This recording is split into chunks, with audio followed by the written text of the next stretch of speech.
오늘 주일 예배는 공부하면 힘이 들면 기도하라는 제목으로 잠깐 시간 은혜를 나누고자 합니다. 방금 우리가 읽은 본문 말씀은 느헤미야가 예루살렘 성벽을 재건하는 그런 내용입니다. 당시 예루살렘 성벽은 바벨론의 침공으로 완전히 폐허가 된 상태였거든요. 또 이스라엘 백성들은 대부분 바벨론 포로로 끌려간 그런 처참한 상황이기도 했습니다. 느헤미야도 이때 바벨론 포로로 끌려갔었죠. 이어 세월이 흐르면서 바벨론이 망하고 페르시아 제국이 들었었는데 그때 느헤미야가 페르시아 왕의 술 맡은 관원장으로 발탁이 되었답니다. 당시 왕에게 드릴 술을 제조하는 술 맡은 관원장이란 굉장히 높은 벼슬이었습니다. 왜냐? 독살의 위험이 있었기 때문에 아무나 술 맡은 관원장이 될 수 있는 것이 아니라 왕의 특별한 신임을 받은 자만이 술 맡은 관원장이 될 수 있었던 것이죠. 그리고 술 맡은 관원장이란 단순히 왕이 마실 술을 만드는 것이 아니라 왕이 마실 술을 빚는 것이 아니라 왕에게 술을 대접하면서 국사까지 논의를 했었거든요. 그래서 술 맡은 관원장이란 오늘날로 치면 청와대에서 근무하는 대통령 비서실장쯤 된다, 이렇게 보시면 됩니다. 그런데 어느 날 느헤미야가 페르시아의 고레스 왕에게 술을 대접하고 있는데 페르시아의 고레스 왕이 뜬금없이 난데없이 느헤미야야, 너는 너의 백성을 데리고 이곳을 떠나거라. 너의 백성을 데리고 어서 가서 무너진 예루살렘 성벽을 재건하라, 그랬다는 것입니다. 여러분, 이것은 당시 상상조차 할 수 없었던 파격적인 특혜거든요. 그러면 페르시아의 고레스 왕이 왜 이런 파격적인 제안을 했느냐, 역사학자들이 연구를 해봤답니다. 그래서 나온 결론이 이것은 세기의 미스테리다.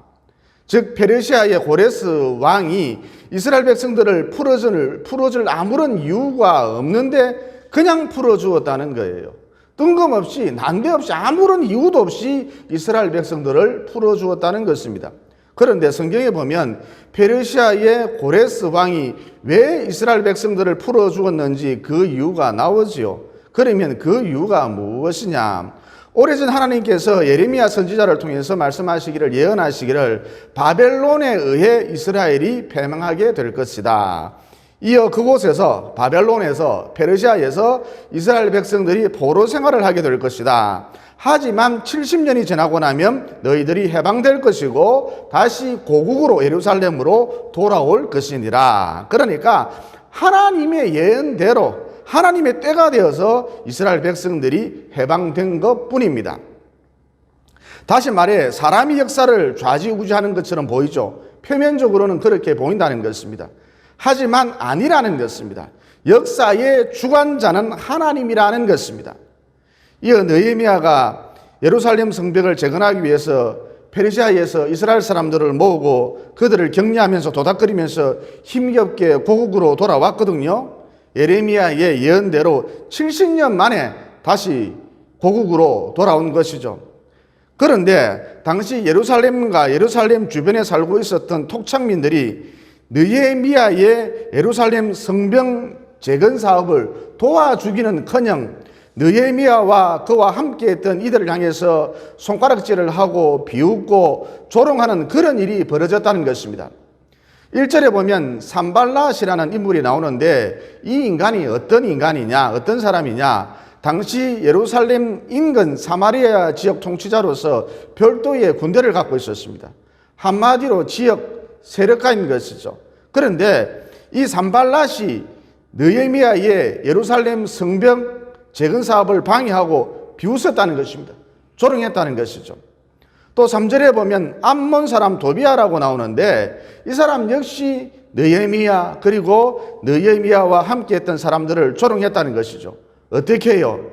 나라가 망해서 포로로 끌려갔다가 돌아온 주제에 무슨 성벽을 쌓는다고 난리냐, 아주 꼴값을 떨어라, 웃기고 있네. 너희가 쌓아 올린 성벽 여우라도 무너뜨릴 수 있을 것이다. 그러면서 심하게 조롱을 했다는 것입니다. 그러자 느헤미야가 어떻게 했느냐, 어떤 반응을 느헤미야가 보였느냐, 이들을 일체 상대하지 않았다는 것이죠. 이들을 상대하지 않고 조용히 기도했다는 것입니다.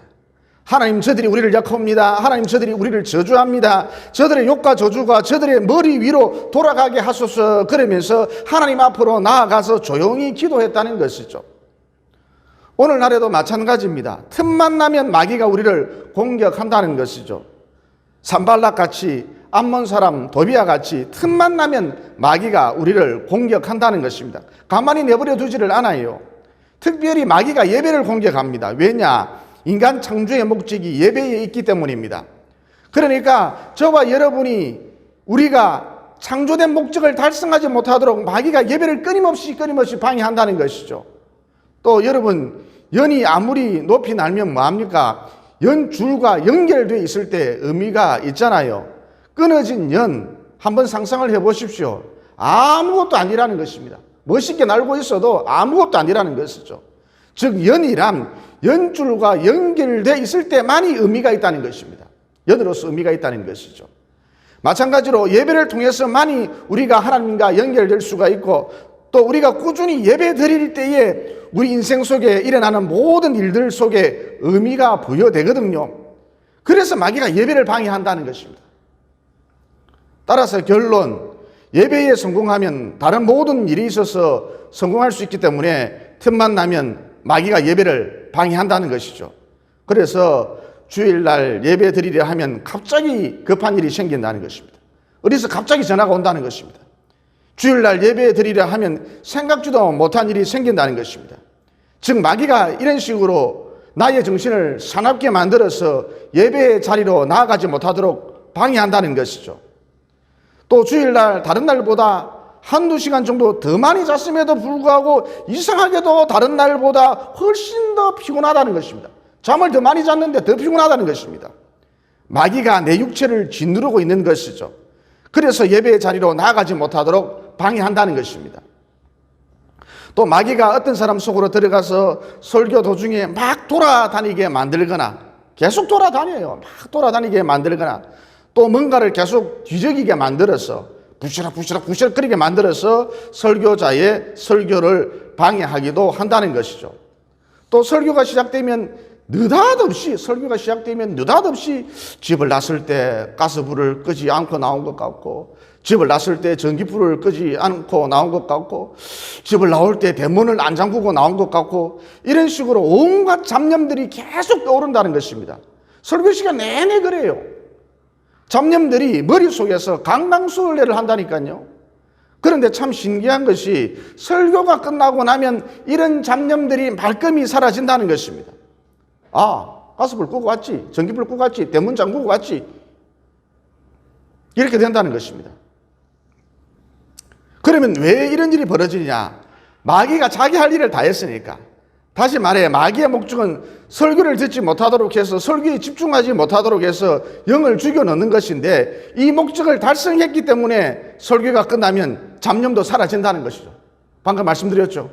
설교 끝나고 나면 가스불 끄고 왔지, 대문 잠그고 왔지, 전기불 끄고 왔지, 이렇게 된다는 것입니다. 또 설교가 시작되면 누가 주사를 놓은 것처럼 골아 떨어지는 그런 사람도 있거든요. 이런 사람 역시 설교가 끝나면 졸음이 싹 사라진다는 것이죠. 왜냐? 마귀가 자기 할 일을 다 했기 때문입니다. 다시 말해, 방금 말씀드렸듯이 마귀의 목적은 설교를 듣지 못하도록 해서, 설교에 집중하지 못하도록 해서 영을 죽여놓는 것인데, 이 목적을 달성했기 때문에 설교가 끝나는 것과 동시에 졸음도 싹 사라진다는 것이죠. 참 신기해요. 그래서 주일날 헐레벌떡 예배당으로 오시면 안 되고 좀 일찍 오셔서 마귀가 틈을 타지 못하도록 예배를 위한 기도, 이게 꼭 필요하다는 것입니다. 아니면 잠깐이라도 좋으니까 주일 전날 예배에 집중할 수 있도록, 우리가 온전한 예배를 드릴 수 있도록, 신령과 진정으로 예배 드릴 수 있도록 사전에 기도할 필요가 있다는 것이죠. 그러니까 F킬라를 쳐놓으면, 뿌려놓으면 그곳에는 바퀴벌레가 얼씬거리지 못하잖아요. 이와 같이 주일을 위한 준비 기도가 이런 F킬라 역할을 한다는 것입니다. 마귀로 하여금 틈을 타지 못하도록 한다는 것이죠. 이어 다시 본론으로 돌아와서 마귀가 느헤미야와 그와 함께했던 사람들을 조롱했었죠. 욕하고 손가락질하고 저주를 퍼부었습니다. 무자비하게 괴롭혔거든요. 오늘날에도 마찬가지입니다. 마귀가 이런 식으로 우리를 괴롭힌다는 것입니다. 그러면 그때 우리가 어떻게 해야 하느냐? 욕은 욕으로, 손가락질은 손가락질로, 조롱은 조롱으로 대응하면 안 되고 하나님 앞에 나아가서 조용히 기도해야 한다는 것입니다. 하나님 앞에 나아가야 한다는 것입니다. 그러면 느헤미야가 마침내 예루살렘 성벽을 재건했던 것처럼 우리도 최후 승리의 주인공이 될 수 있다는 것이죠. 그리고 여러분, 우리가 인생을 살다 보면 억울한 일을 당할 때가 종종 있잖아요. 그러면 어떻게 합니까? 억울한 일을 당했을 때 어떻게 합니까? 대부분 해명을 하지요.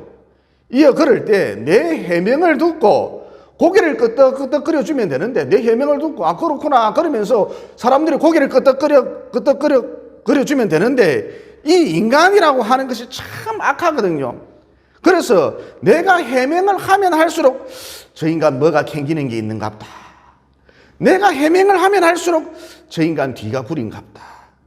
내가 해명을 하면 할수록 뭔가 문제가 있기는 있는갑다. 그러면서 나를 더 오해하더라는 것이죠. 또 저 인간 참 말이 많네. 저놈 참 말이 많네. 가만히 있으면 될 낀데. 그러면서 나를 가벼운 사람, 잘랑거리는 사람으로 취급해 버리기 일쑤더라는 것입니다. 따라서 억울한 일을 당했을 때, 살다 보면 억울한 일을 많이 겪게 되잖아요. 억울한 일을 당했을 때 해명하는 것, 그렇게 좋은 방법은 아닌 것 같아요. 추천할 수 있는 방법은 아닌 것 같아요. 그러면 억울한 일을 당했을 때의 가장 좋은 방법이 무엇이냐? 느헤미야처럼 하나님 앞으로 나아가서 기도하라는 것입니다. 거듭 강조합니다. 억울한 일을 당했을 때 해결 방법, 해명이 아닙니다. 구저절 설명하는 게 아닙니다. 조용히 기도하는 것이죠. 이게 지혜이고 이게 상수라는 것입니다. 그러니까 하수는 자꾸 해명을 하고 구구절절 설명을 하고, 고수는, 상수는 기도한다는 것이죠. 본문에도 보면 성벽 재건 사업 때문에 땀을 뻘뻘 흘리고 있는 느헤미야를 보고 악한 사람들이 온갖 마음을 했지 않습니까? 거짓 비방을 했었죠. 그때 느헤미야가 어떻게 했습니까? 해명했나요? 아니면 찾아가서 구절절 설명을 늘어놓았나요? 둘 다 아니죠. 조용히 기도했다 그랬습니다. 하나님 앞으로 나아갔다 그랬습니다. 그래서 느헤미야가 고수인 거예요. 상수인 것입니다. 이 어떤 결과가 나타났죠? 악한 사람들이 갑자기 조용해졌습니다. 그리고 마침내 드디어 예루살렘 성벽이 재건되었다는 것입니다. 이어 5절로 6절에 보면 이런 말씀이 나오지요. 우리가 성을 건축하여 전부가 연결되고 높이가 절반에 이르렀으니 백성이, 이스라엘 백성들을 말하는 것이겠죠. 백성이 마음들여 곧 정성을 다해 일을 하였음이니라. 무슨 얘기죠? 대적들이 끊임없이 공격했지만, 대적들이 끊임없이 비방했지만, 조롱했지만 예루살렘 성벽 재건 사업의 공정률이 무려 50%에 육박했다는 것입니다. 그러니까 느헤미야라는 인물, 보통 인물이 아닌 것이죠. 그러나 방해 세력 입장에서 보면 짜증이 나겠죠. 왜냐? 계속 방해했음에도 불구하고 절반 가까이나 성벽을 쌓아 올렸으니까. 그래서 방해 세력들이 더욱 조직적으로 악랄하게 방해를 했다는 것입니다.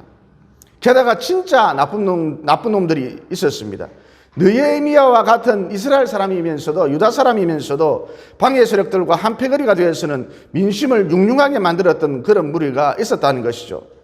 12절에 보면 이들이 어떻게 예루살렘 성벽 재건 사업을 방해했는지 구체적으로 나옵니다. 거기 보면 이렇게 되어 있습니다. 무려 10번씩이나, 집요하지요. 한두 번도 아니고 무려 10번씩이나 예루살렘 성벽을 쌓고 있는 이스라엘 사람들에게 지금 당장이라도 그만두어라. 한두 번이 아닙니다. 집요합니다. 10번씩이나 지금 당장이라도 집어치워라. 도망쳐라. 느헤미야 저놈 알고 보면 참 나쁜 놈이대. 너희들 저놈에게 속고 있는 것이다. 너희들 느헤미야하고 같이 있으면 다 같이 죽는데. 이렇게 민심을 흉흉하게 만들었다는 것이죠.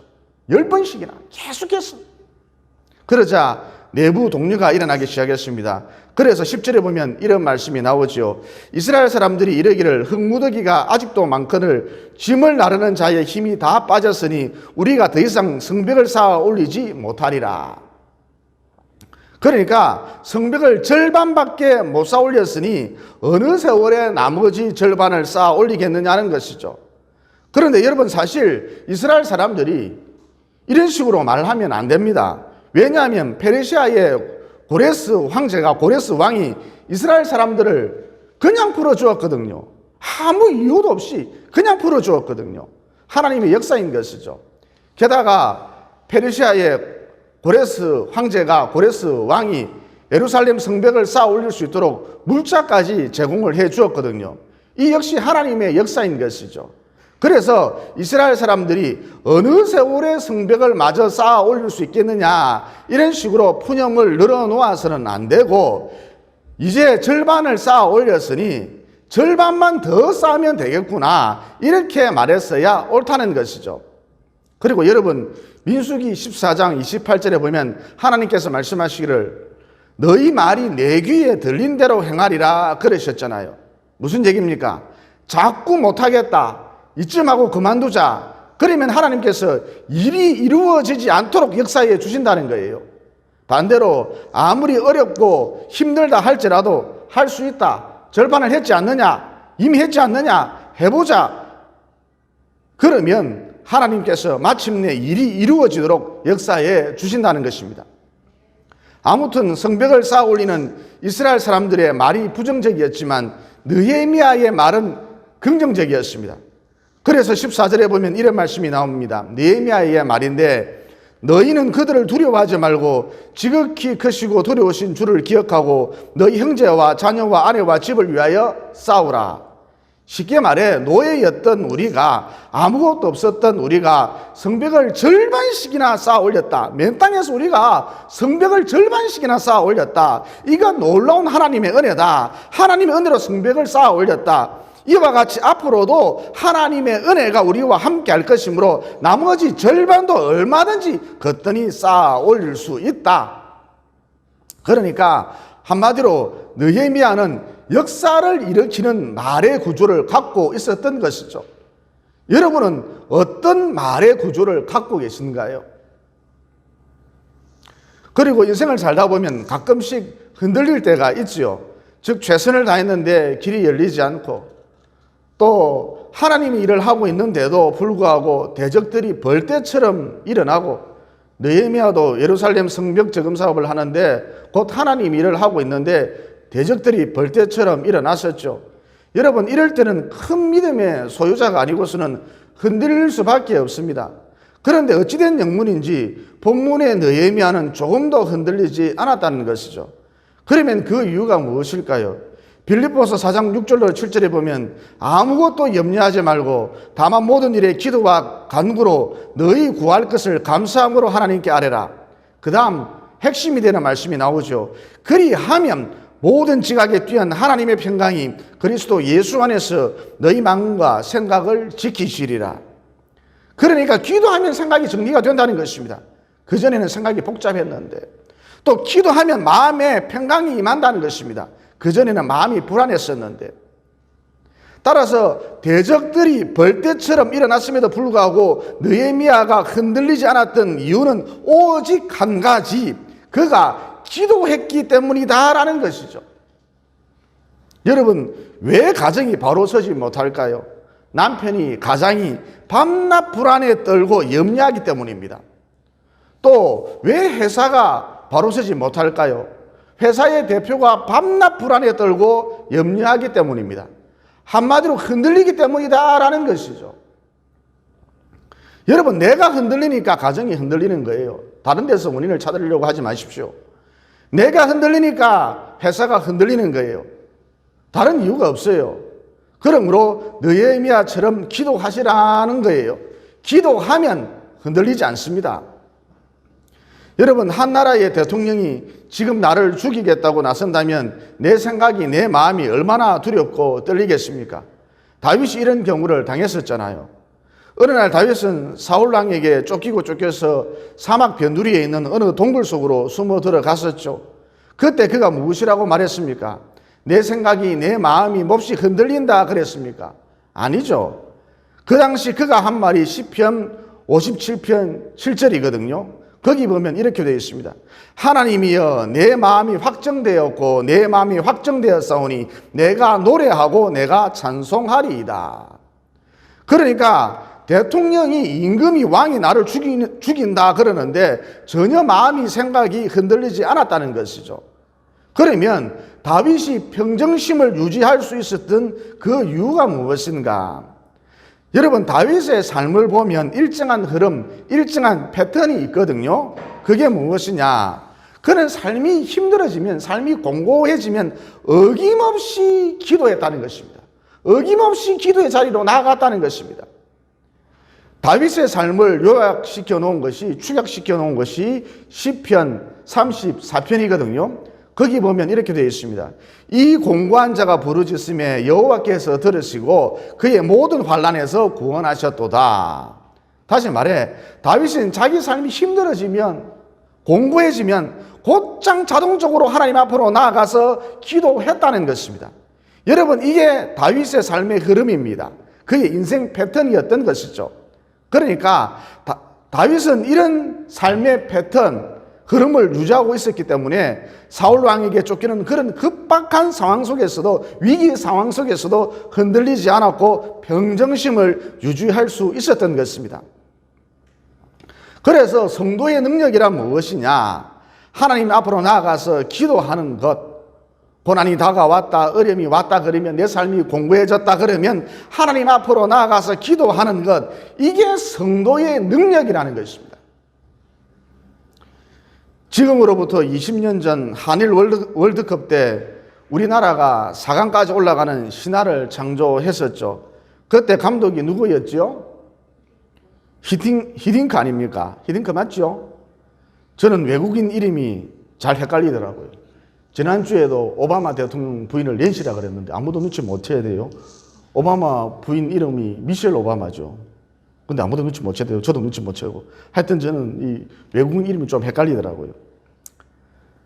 그때 감독 히딩크 맞죠? 그 당시 히딩크 감독의 특징이 무엇이었느냐? 평가 전에 전혀 신경을 쓰지 않았다는 것입니다. 그러니까 오직 본 대회인 월드컵에만 집중을 했던 것이죠. 당시 월드컵에 나가기 전 여러 번의 평가전을 우리 선수들이 치루었는데 그때 히딩크 감독은 유럽의 강호, 남미 강호하고만 시합을 붙였거든요. 그러자 평가전의 결과가 늘 참담했답니다. 5대0으로 지는 경우가 비일비재했었죠. 그래서 히딩크 감독의 별명이 무엇이냐? 5대0 감독이었습니다. 당시 언론에서는 비록 평가적인 얘기는 하지만 우리 선수들이 너무 비참하게 깨지니까, 처참하게 깨지니까, 피투성이가 되니까 약체하고 한두 번 붙여주도록 해라. 선수들 기 좀 히딩크가 살려줘야 되는 것 아니냐 그랬거든요. 하지만 히딩크는 눈도 깜짝하지 않았습니다. 즉 우리 선수들을 철저하게 곤고하게 만들었다는 것이죠. 당시 히딩크 감독이 한 언론과의 인터뷰에서 우리 선수들 기술력 참 좋다. 남미 선수들과 유럽 선수들과 견줄만 하다. 하나도 뒤지지 않는다. 기술력 참 좋다. 한국 언론들이 앞다투어서 자꾸 기술력이 부족하다 그러는데 결코 아니다. 우리 선수들 기술력 참 좋다. 그런데 내가 볼 때 체력이 형편없더라. 그러자 당시 언론들이, 대한축구협회도 마찬가지고 당시 언론들이 히딩크를 경질해야 한다. 상황 파악을 제대로 못하고 있다. 현실 인식 능력이 떨어진다. 그러면서 히딩크에 대한 비판 여론을 조성했었죠. 하지만 월드컵이 코앞인지라 히딩크를 경질하지 못하고 자르지 못하고 히딩크 체제로 갔던 것이죠. 물론 히딩크는 기술력을 보강해야 한다는 언론이나 대한축구협회의 훈수를 인정하지 않았고 우리 선수들을 대상으로 타이어 끌기, 통나무 들어 올리기, 엿기 들기 이런 체력 훈련만 계속해서 시켰었죠. 여러분, 축구뿐만 아니라 모든 스포츠에 있어서 기술력이라고 하는 거 대단히 중요합니다. 다들 인정하시죠? 하지만 뭐니 해도 기본기는 역시 체력이거든요. 그러니까 아무리 기술이 좋다 할지라도, 기술력이 뛰어나다 할지라도 체력이 받쳐주지 않으면 결국은 지고 만다. 아무것도 아니라는 것이죠. 이어 우리 선수들 늘 5대0으로 졌으니까 아주 겸손해졌고, 국가대표라고 잘난 척하지 않고 아주 겸손해졌고, 히딩크 감독의 말이라면 절대 순종하게 되었었죠. 또 5대0으로 지면 자존심이 많이 상하잖아요. 그래서 월드컵만 열려라, 월드컵이 열리기를 간절히 기대했죠. 이렇게 기대하면서 유럽 강호들, 남미 강호들 반드시 복수할 테다, 그러면서 이를 갈고 있었던 것이죠. 여러분, 당시 스포츠 아나운서들이 가장 많이 했던 말 기억하실지 모르겠는데, 그때 아나운서들이 어떤 말을 가장 많이 했느냐? 우리 선수들이 달라졌어요. 완전히 달라졌어요. 체력이 엄청 좋아졌어요. 눈빛 보세요. 저 눈빛 보세요. 악바리 근성이 살아났어요. 근성이 살아났어요. 저게 다 체력이 좋아진 덕분이죠. 지금 전반전에 우리가 지고 있지만 후반전에 해볼만 해요. 이 말을 제일 많이 했습니다. 스포츠 아나운서들이. 아니나 다를까 당시 한일 월드컵 당시에 우리 선수들 경기를 했다 하면 무슨 운명의 장난인지 늘 1대0으로 지고 있었거든요. 그런데 대부분 후반전에 잘 따라붙어서 2대1로 역전승을 했었죠. 즉 히딩크의 전략이 맞아 떨어진 셈이죠. 그러니까 축구의 기본기는 체력이죠. 모든 운동의 기본기는 체력이죠. 마찬가지로 신앙에도 기본기라는 것이 있다는 것입니다. 그게 뭐냐? 신앙의 기본기가 뭐냐? 공부하면 하나님 앞으로 나아가서 기도하라는 것이죠. 이게 신앙의 기본기입니다. 여러분, 이게 안 되면 신앙생활 패배할 수밖에 없어요. 다시 말해 승리의 비결은 기도라는 것입니다. 즉 우리 삶의 패턴이, 흐름이 공부하면 기도한다, 어려우면 기도한다, 염려가 오면 기도한다, 이런 식으로 쭉 나가야 느헤미야 같은 승리가 보장된다는 것이죠. 그러므로 느헤미야처럼 삶이 곤고하면 무조건 기도한다, 이런 신앙의 기본기를 탄탄히 잘 다지셔서 남은 여생 어디서 무슨 일을 하시든지 간에 승리의 역사를 적어 나가시기를 예수님 이름으로 진심으로 축원을 드립니다. 기도드리겠습니다. 사랑의 하나님, 오늘 말씀을 통해 최고의 고수, 상수, 최고의 지혜가 무엇이냐? 공부하면 기도하라는 진리를 깨닫게 되었습니다. 그러므로 살다 보면 인생 공부할 때도 있고 또 억울한 일을 당할 때도 있는데, 그때에 기도함으로 조용히 하나님 앞으로 나아가서 내 사정을 아뢰므로, 즉 이런 신앙의 기본기를 잘 받아서 느헤미야가 마침내 예루살렘 성벽을 모두 쌓아 올린 것처럼, 즉 최후 승리의 주인공이 된 것처럼 우리도 최후 승리의 주인공이 될 수 있도록 도와주시옵소서. 아무것도 염려하지 말고 다만 모든 일에 기도와 간구로 너희 구할 것을 감사함으로 하나님께 아뢰라. 그리하면 모든 지각에 뛰어난 하나님의 평강이 그리스도 예수 안에서 너희 마음과 생각을 지키시리라. 이미 이렇게 약속해 주신 예수님 이름으로 기도드리옵나이다. 아멘. 361장 찬양하면서 준비한 예물